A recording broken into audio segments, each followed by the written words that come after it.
Buenos días a todos, Dios les bendiga en esta mañana.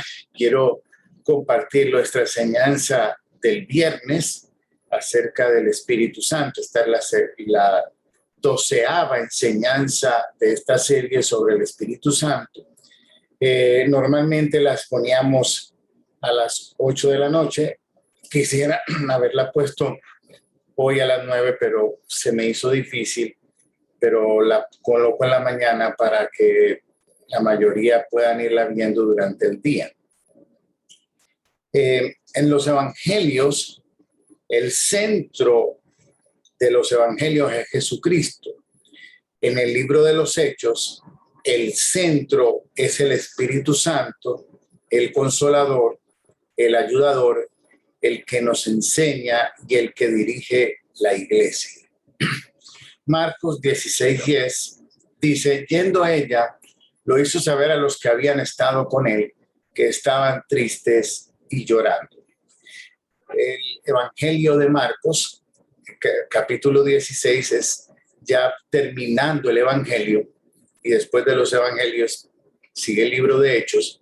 Aquí vemos que los discípulos estaban tristes y llorando por la muerte de Jesucristo. Verso 11, ellos cuando oyeron que vivía y que había sido visto por ellas, no lo creyeron.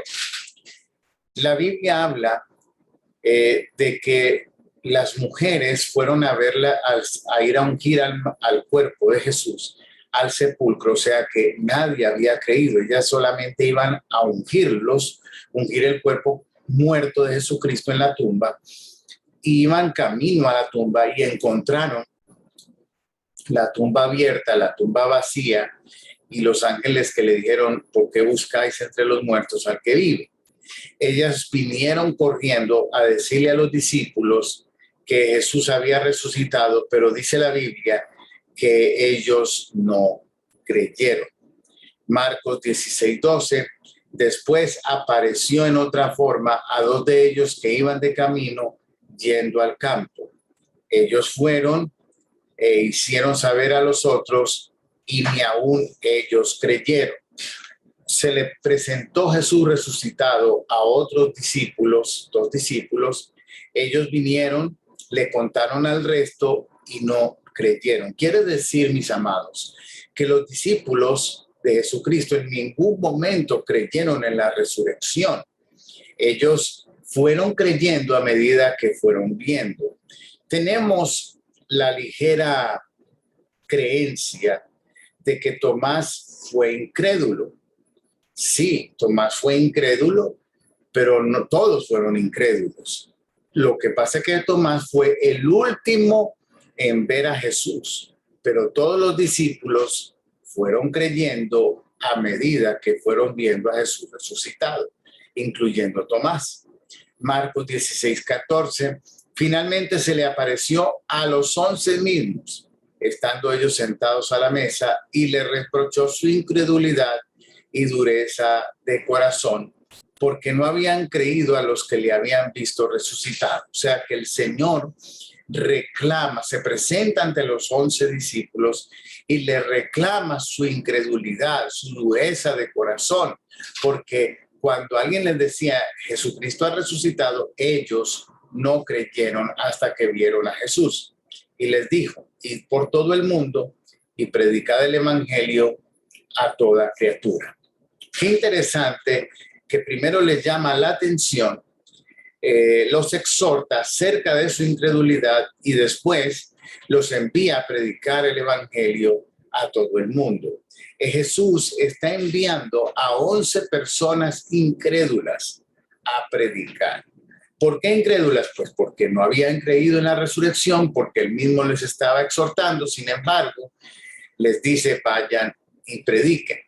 Nosotros no enviaríamos a nadie incrédulo, pero el Señor nos muestra una vez más que la incredulidad, de una u otra manera, es un ataque que ocurre en la vida de todos y que eso no nos debe detener.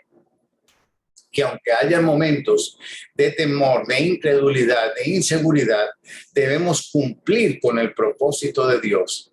Verso 16, el que creyere y fuere bautizado será salvo, mas el que no creyere será condenado. Este verso es importante porque puede ser mal interpretado. Cuando la Biblia habla de que el que creyere y fuere bautizado será salvo, no es el bautismo en aguas, porque el bautismo en aguas dice la Biblia que no nos salva. La palabra bautismo significa sumergir. Entonces, el que creyere y fuere sumergido en el cuerpo de Cristo, o sea, el que recibe a Jesucristo como Señor y Salvador, será salvo.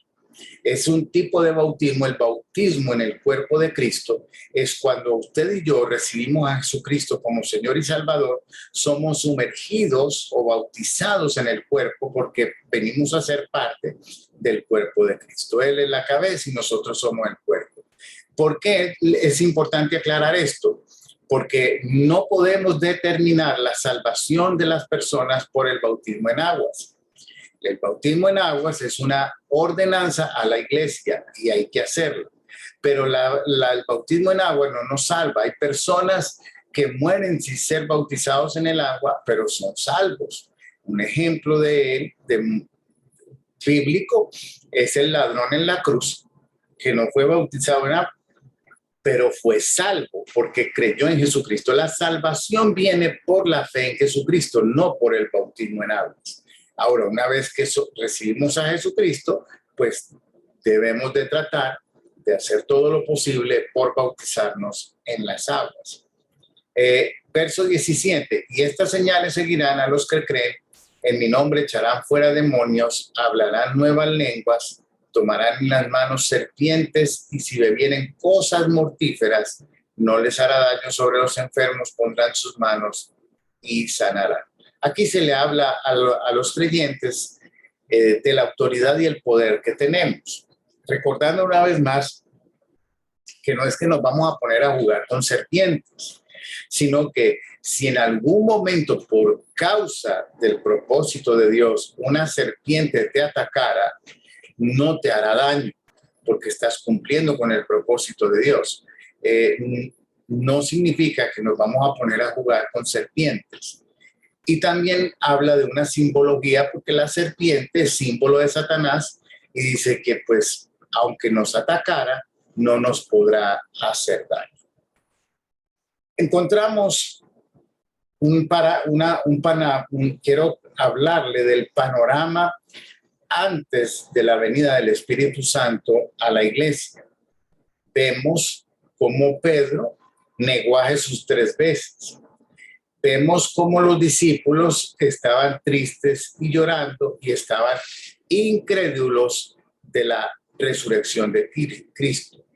Inclusive, después de la muerte y la muerte de Cristo, Pedro pensó que no había nada más que hacer y lo que él ideó o creyó en su corazón era que se acabó el ministerio y ahora debemos de regresar a nuestras labores, y él se fue a pescar con algunos de los discípulos, recordando que esa era el trabajo anterior de Pedro antes de seguir a Jesús, era pescador. Entonces Pedro decide volver a su normalidad, pero pasa algo importante. En Hechos 1:8 dice, pero recibiréis poder cuando haya venido sobre vosotros el Espíritu Santo y me seréis testigo. Esa palabra testigo del original griego es mártir, y me seréis mártir en Jerusalén, en toda Judea, en Samaria y hasta lo último de la tierra. Un mártir es una persona que está dispuesta a morir por un ideal, por un objetivo. Tal vez usted y yo no tengamos que poner nuestra vida en la cruz o ser asesinados por el evangelio, pero la pregunta es si estamos dispuestos a morir a nuestros deseos, a nuestros planes, a lo que nosotros queremos para que Cristo haga la obra en nosotros. No era un hombre que estaba guiando a la iglesia de los Hechos de los Apóstoles. Era el Espíritu Santo que se derramó en la iglesia. Ahora, mire qué interesante, el Pedro que estaba lleno de miedo, escondido, temeroso, que negó a Jesús por miedo, ahora está predicando el evangelio después de ser lleno del Espíritu Santo, y más de 3,000 personas se convirtieron en ese primer mensaje que Pedro mencionó. Entonces, vemos un hombre totalmente transformado por el Espíritu Santo. La Biblia habla que el viento y el fuego son simbologías del Espíritu Santo. En Pentecostés, esta es una fiesta judía que es de los primeros frutos. Y qué interesante que en esa fiesta judía, esa celebración de esa fiesta de los primeros frutos, fue el momento que se derramó el Espíritu Santo en esa fiesta de Pentecostés sobre los discípulos. Y dice en la Biblia que hubo 2 señales: ruido como el viento recio que soplaba, y lenguas repartidas como de fuego en sus cabezas. Quiere decir que vieron 2 señales, viento y fuego. Y fueron señales de este bautismo del Espíritu Santo. El aposento alto donde ellos estaban reunidos orando, esperando la promesa del Espíritu Santo, es interesante porque quedaba muy cerca del templo. Quiere decir que la presencia de Dios ya no moraba en el templo de Jerusalén, sino que ahora se mudó a los corazones de las personas. Ahora el templo no es un edificio, ahora el templo somos nosotros. Cuando yo hablo de que mi cuerpo es templo del Espíritu Santo, Él mora en mí y yo soy un instrumento para hablar, que Él hable a través de mí, para que Él accione a través de mí. Tengo una responsabilidad de cuidar el templo del Espíritu Santo. Hay muchas cosas que implican el cuidado del templo del Espíritu Santo. El pecado ensucia y puede destruir el templo del Espíritu Santo.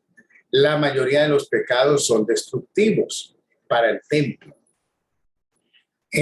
Lo que son las drogas van deteriorando y destruyendo el cuerpo, este cuerpo que es el templo. La mala alimentación, los malos hábitos de sueño, de vida, van destruyendo este templo. Todo lo que destruye nuestro cuerpo es peligroso, porque este es el templo y tenemos la responsabilidad de cuidar el templo para que el Señor pueda actuar y usar este cuerpo para llevar su palabra y su evangelio y para hacer la obra de Dios. En Hechos capítulo 6, verso 1 dice que en aquellos días, como creciera el número de los discípulos, hubo murmuración de los griegos contra los hebreos de que las viudas de aquellos eran desatendidas en la distribución diaria. Entonces, los 12 convocaron a la multitud de los discípulos y dijeron: no es justo que nosotros dejemos la palabra de Dios para servir a las mesas. Buscad pues, hermanos, de entre vosotros a 7 varones de buen testimonio, llenos del Espíritu Santo y de sabiduría, a quienes encarguemos de este trabajo. Y nosotros persistiremos en la oración y en el ministerio de la palabra. Aquí vemos que al comenzar el desarrollo de la iglesia, comenzó un problema crítico del crecimiento de la iglesia, y los discípulos ya no podían suplir las necesidades de la iglesia en el trabajo. El Señor les dio a levantar más personas para que ayudaran en la atención de la iglesia, de las mesas, de las viudas, de los huérfanos. Y el trabajo principal de los discípulos era la oración y la palabra. Y esto es muy importante porque a veces, como pastores, nos involucramos en muchas cosas dentro de la iglesia que nos quitan la fuerza, la energía, el tiempo, que debe ser usado en la oración y en la palabra. Porque lo más importante al congregarnos en la iglesia es la alimentación con espiritual a través de la palabra. Si nosotros no recibimos ese alimento espiritual de la palabra de Dios, pues nuestra vida espiritual va a deteriorarse y como ende se deteriorarán todas las áreas de nuestra vida. También en el libro de Hechos vemos la historia de Esteban, que fue no era discípulo de los 12, pero era un diácono que se levantó para hacer la obra del Señor y estaba lleno del Espíritu Santo. Este fue el primer mártir de la Biblia en el Nuevo Testamento, fue Esteban. El primer discípulo en morir fue Jacobo, pero el primer mártir del Nuevo Testamento, después de Jesús, por supuesto, fue Esteban. Y vemos que este hombre estaba lleno de la presencia del Espíritu Santo, hasta el punto que discutió acerca del Evangelio con mucho poder y autoridad. Y Pablo, que en ese momento se le llamaba más Saulo, era uno de los que perseguía a la iglesia.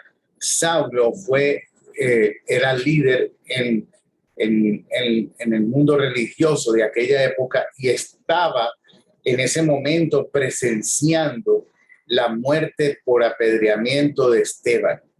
Pero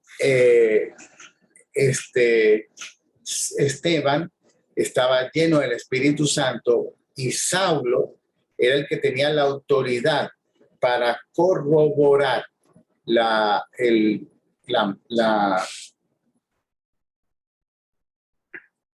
que Esteban muriera apedreado. O sea que tal vez Saulo no tiró ninguna piedra, pero fue el autor intelectual del asesinato de Esteban, porque como rabino judío, él estableció que esa muerte de Esteban era correcta porque iba en contra de las leyes de Moisés.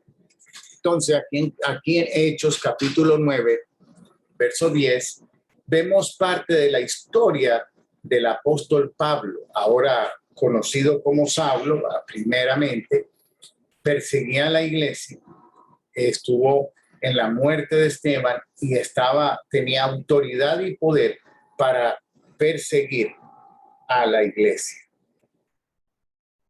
Hechos capítulo 9, verso 10 dice: había entonces en Damasco un discípulo llamado Ananías, a quien el Señor dijo en visión: Ananías.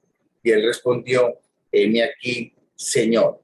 Y el Señor le dijo: levántate y ve a la calle que se llama Derecha y busca en casa de Judas a uno llamado Saulo de Tarso, porque aquí él ora. Y ha visto en visión a un varón llamado Ananías que entra y le pone las manos encima para que recobre la vista. Entonces Ananías respondió: Señor, he oído de mucho acerca de este hombre, cuántos males ha hecho a tus santos en Jerusalén. Y aún aquí tiene autoridad de los principales sacerdotes para prender a todos los que invocan tu nombre. El Señor le dijo: ve, porque instrumento escogido me es para llevar mi nombre en presencia de los gentiles, de reyes y los hijos de Israel. Porque yo le mostraré cuánto le es necesario padecer por mi nombre. Aquí el Señor le muestra a Ananías el ministerio que el apóstol Pablo tendría, Saulo de Tarso, y que él tenía que ir, orar y poner las manos sobre Saulo para que recibiera la vista. Él era un perseguidor de la iglesia, pero el Señor estaba ya tratando con Saulo, lo había derrumbado de una mula, caballo, burro, no sé en lo que él iba, la Biblia no lo registra, pero lo tumbó esa luz de Dios, le habló, le dijo: Saulo, ¿por qué me persigues? Y quedó ciego. Ahora Saulo estaba en un lugar esperando y orando a ver qué iba a pasar, y Dios le había mostrado que iba a venir alguien para orar por él por sanidad en sus ojos. Y ese alguien era Ananías, que vendría. Dios estaba tratando con Ananías para que él fuera a orar por él, pero Ananías no tenía la disposición, tenía temor, pero debido a la insistencia del Señor, oró por Saulo. Saulo recibió la vista y hubo una conversión muy grande de Saulo, que duró unos 14 años desde ese momento hasta el día que fue enviado como misionero de la iglesia. Esos 14 años fueron 14 años de transformación, de conversión, de formación en la vida de Saulo. Tan es así que cuando ya él es enviado como misionero, ya no se habla más en la Biblia de Saulo, sino se habla de Pablo. En Hechos 8:14, cuando los apóstoles que estaban en Jerusalén oyeron que Samaria había recibido la palabra de Dios, enviaron allá a Pedro y a Juan, los cuales, habiendo venido orando por ellos para que recibiesen el Espíritu Santo, porque no habían descendido sobre ninguno de ellos, sino que solamente habían sido bautizados en el nombre de Jesús. Entonces les imponían las manos y recibían el Espíritu Santo. Aquí vemos cómo Pedro y Juan, a través de la imposición de las manos, oraban para que las personas recibieran el bautismo del Espíritu Santo. El bautismo del Espíritu Santo tiene una evidencia, que es el hablar en nuevas lenguas. Muchas organizaciones hoy no creen en el hablar en lenguas. Dicen que era para otro periodo, que fue para los discípulos, pero que no está vigente actualmente. Es triste cuando le quitamos el poder a la palabra de Dios. Si usted no cree en hablar en lenguas, ¿cómo va a hablar en lenguas? Todas las cosas comienzan por la fe. El hablar en lenguas es un lenguaje celestial que nos ayuda a comunicarnos espiritualmente con Dios. Cuando hay una interpretación de estas lenguas espirituales, se convierte en profecía, dice la Biblia. Pero es una gran herramienta para la vida cristiana. No determina nuestra salvación, pero sí nos ayuda mucho para la manifestación del poder de Dios en nuestras vidas.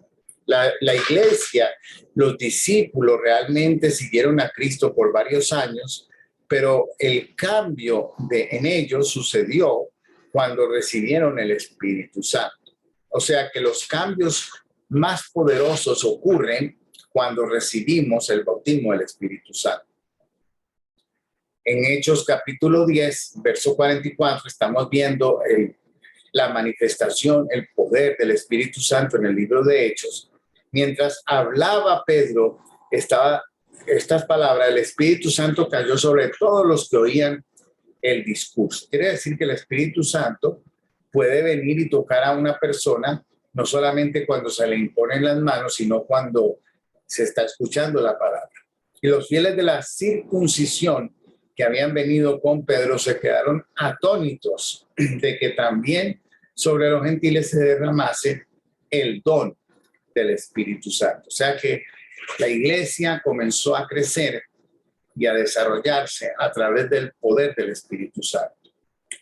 Felipe y el etíope, estamos en Hechos capítulo 15, verso 16. Entonces, después de esto, volveré y reedificaré el tabernáculo de David que está caído, y repararé sus ruinas, y no volveré a levantar. Y lo volveré a levantar, para que el resto de los hombres busque al Señor, y todos los gentiles sobre los cuales es invocado mi nombre. Dice el Señor, que hace conocer todo esto desde tiempos antiguos. El tabernáculo de David realmente Dios no le permitió construir una iglesia, un templo. El tabernáculo de David fue un proceso intermediario entre hasta la venida de su hijo Salomón, que fue el que se le permitió construir el templo de Salomón. O sea que David, lo que conocemos como el tabernáculo de David, era una tienda, solamente, vamos a decir, un techo, sin paredes, que guardaba el arca del pacto, pues ese lugar, como se conocía en el Antiguo Testamento, donde la presencia de Dios moraba, donde estaban las tablas de Moisés. En ese arca estaba la presencia de Dios. David tenía el arca, pero él quería construir un templo para colocar el arca.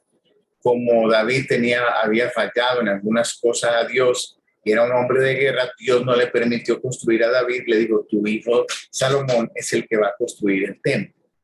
Entonces, en ese proceso de espera a la construcción del templo, el arca estaba en una carpa con adoradores 24 horas al día. Había personas adorando en ese lugar, pero las personas podían ver lo que estaba sucediendo. Y Dios dice, yo voy a reedificar el tabernáculo de David que está caído.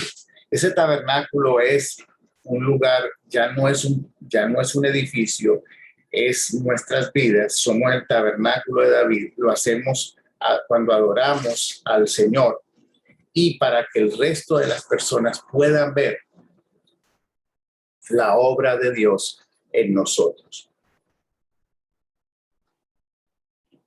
En Hechos 15:28 dice, porque ha parecido bien al Espíritu Santo y a nosotros no imponeros ninguna carga más que esta que sea necesaria.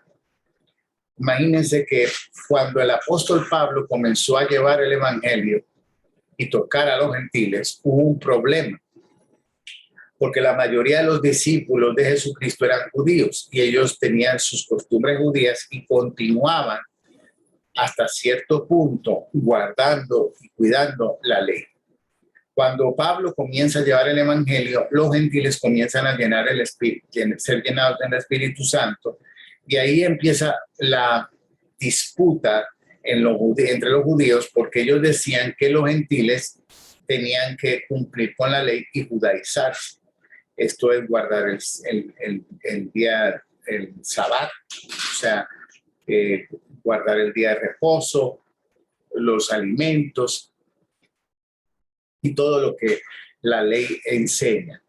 Pero hubo una reunión y llegaron a una conclusión y dice que el Espíritu Santo y a nosotros, o sea que esa reunión donde los discípulos decidieron que se iba a hacer con los gentiles, el Espíritu Santo estaba obrando ahí en medio de ellos hasta el punto de que es mencionado como parte de la solución del problema. Y entonces esto fue lo que llegaron como conclusión.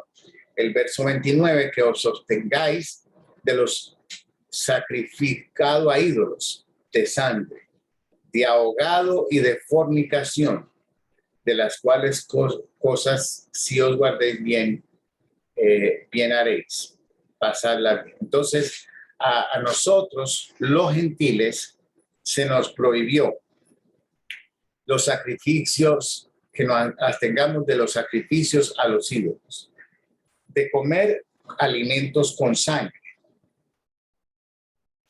o animales ahogados, porque la mejor muerte de los animales es desangrar, no ahogado.